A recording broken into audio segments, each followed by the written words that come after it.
Um cuidado que a gente sempre tem com a metformina é com relação à realização de exames contrastados. Então, a gente vai te falar agora o que você deve fazer com a metformina que teu paciente vem tomando antes dele realizar algum exame que tenha contraste iodado. Agora, em 2021, o Colégio Americano de Radiologia publicou um manual onde ele aborda exatamente o uso da metformina antes da realização de exames contrastados.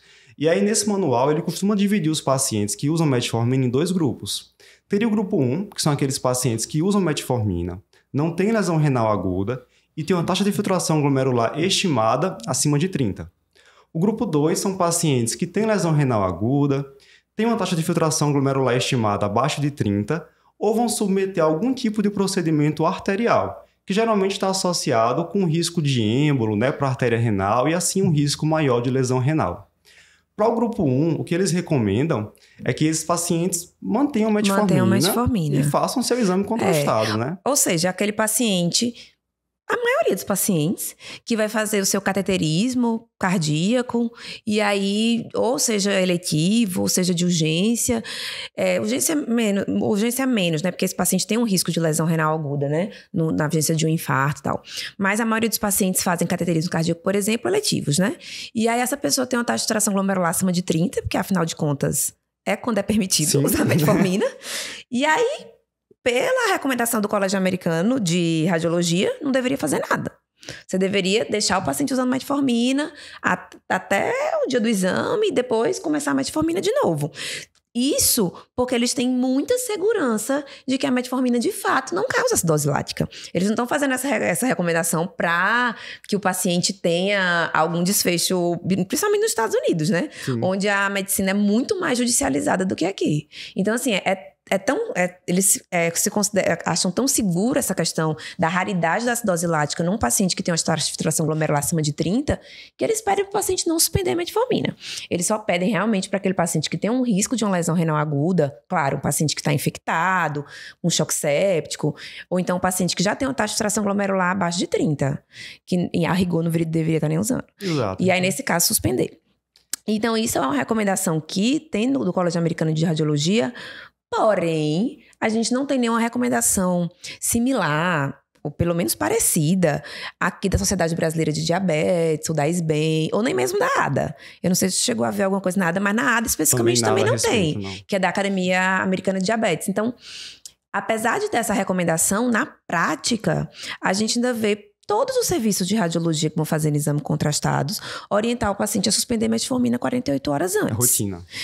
E de repente, se esse paciente não suspende, ele vai perder o exame. Sim. Porque ele vai lá fazer o preparo, fazer não sei o quê, quando chega lá no dia tá tomando metformina e aí ele tem o exame suspenso. Então, muitas vezes, eu sei que isso às vezes, excesso de conduta, né? Overtreatment. Porque esse mesmo serviço que tá pedindo pro paciente não suspender metformina é aquele que faz um bocado de corticoide, um bocado de polaramina para evitar a alergia, que muitas vezes também nem precisava. Exato.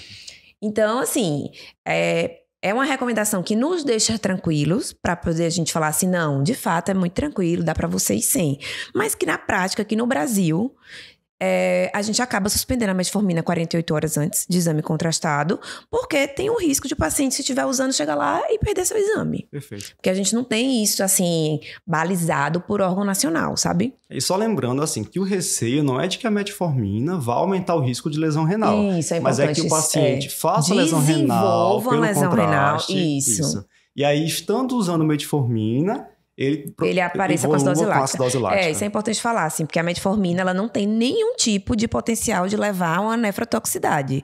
Então, mais uma vez que o paciente esteja com a metformina e ele faz uma lesão renal induzida pelo contraste, aí está com metformina, então isso realmente poderia aumentar o risco de acidose lática, mas não é a metformina que diretamente vai levar, porque isso também às vezes aparece em paciente no consultório.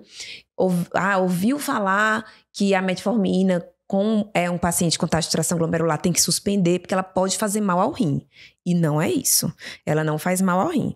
Mas, para aquele paciente que já tem uma taxa de tração glomerular mais reduzida, muito reduzida, ele já está em risco maior de acidose. Sim. Então, é isso. Uma coisa curiosa, Patrícia, é que o grupo ao qual o manual orienta que a gente suspenda a metformina é o grupo para o qual a gente já não prescreve metformina. Já não prescreveria. Taxa de filtração glomerular abaixo de 30, lesão renal aguda, já deveria ter suspendido em algum momento. Exatamente. Né?